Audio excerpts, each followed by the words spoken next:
Sir Topham Hatt's engines are proud of how useful they are.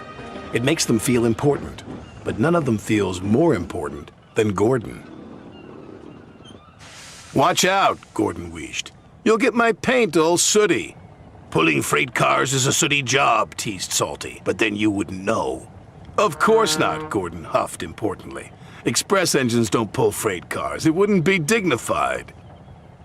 "Dinghy fried?" puzzled Percy. "What's that?" "Dignified," Gordon corrected. It means that someone's too big for his buffers," teased Salty. "Pah," said Gordon, and he puffed away. That evening, fog covered the island of Sodor. Everything slowed down, and soon the docks were packed with waiting freight cars. This caused confusion and delay. Sir Topham Hatt came to the sheds. He was in a great hurry. "Henry, Thomas, and Percy," he said, "you must go to the docks immediately." "Yes, sir," they whistled.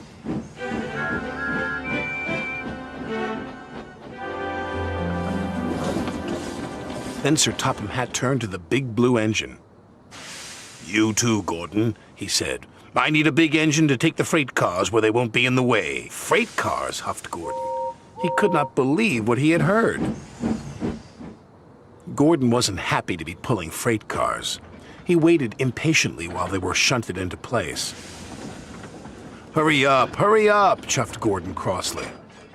"Why the rush, Gordon?" asked Thomas. "If I must pull freight cars, then I'll show Salty how an express engine pulls freight cars," Gordon huffed.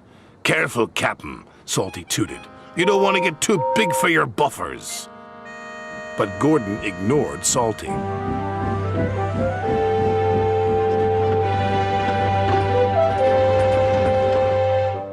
The next morning, Gordon raced along with his heavy load. "Now this is how you pull freight cars," he puffed. But the signalman had accidentally left the points switched to the branch line. Gordon rattled through the junction. "That's strange. I'm on the branch line." "Oh no," the signalman cried. "Express trains aren't supposed to go that way." It was too late. Gordon had already raced into the distance. The old branch line was weak and rusty. There were signs warning all the trains to go slow. But Gordon ignored the signs. "I'm an express engine. I don't go slow," he said. And he went even faster. The branch line couldn't take his weight, and the rails buckled. "Oh, help!" Gordon cried as he slid off the tracks and into a field.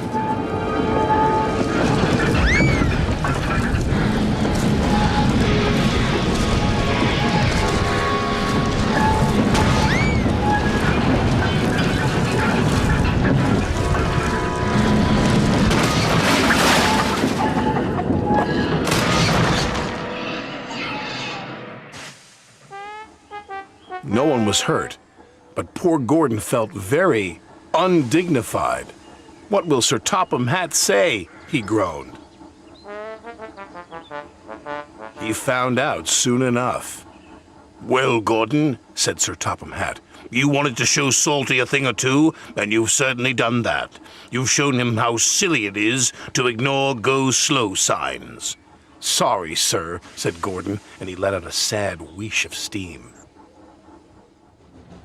Gordon was soon repaired and back at the docks ready for work, but he was very unhappy with himself. "Everyone makes mistakes," said Thomas. "Even you." "Salty's sorry he teased you," puffed James.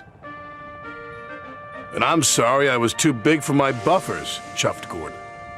And all the engines gave a jolly toot. Even Gordon.